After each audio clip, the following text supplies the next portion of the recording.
Pemirsa, tingkat inflasi Indonesia pada bulan Maret 2023 mengalami penurunan secara tahunan, namun secara bulanan naik tipis. BPS mencatat inflasi sebesar 4,97% secara tahunan dan 0,18% secara bulanan.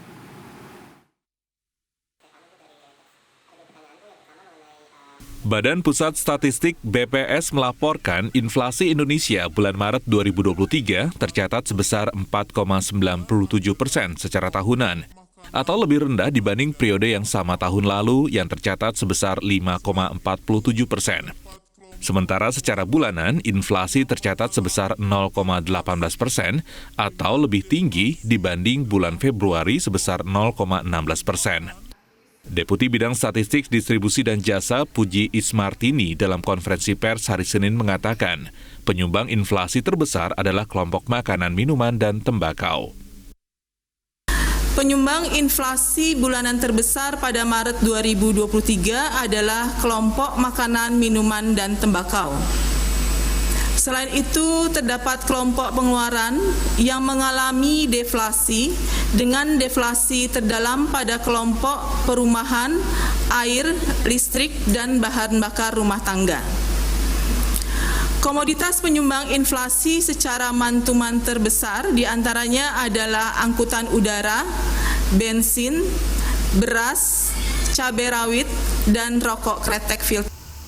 Terkait harga beras, BPS mencatat harga beras secara umum mulai turun di kota-kota di Pulau Jawa dan Sumatera. Dari 90 kota yang diamati, ada 29 kota yang mengalami penurunan harga beras dan 1 kota tidak ada perubahan.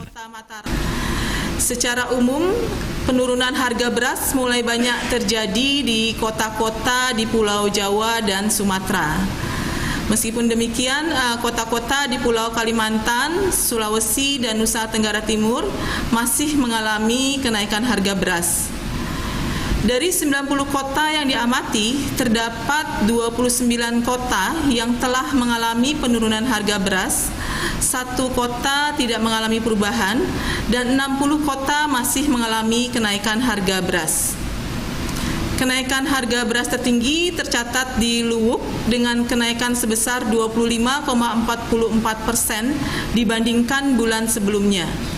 Sementara itu, penurunan harga beras terdalam terjadi di kota Mataram, yaitu sebesar 8,50% secara Inflasi tahunan pada Maret 2023 menurut komponen, dominan disumbang komponen harga diatur pemerintah, yang masih tinggi meski dalam tren menurun sejak Januari.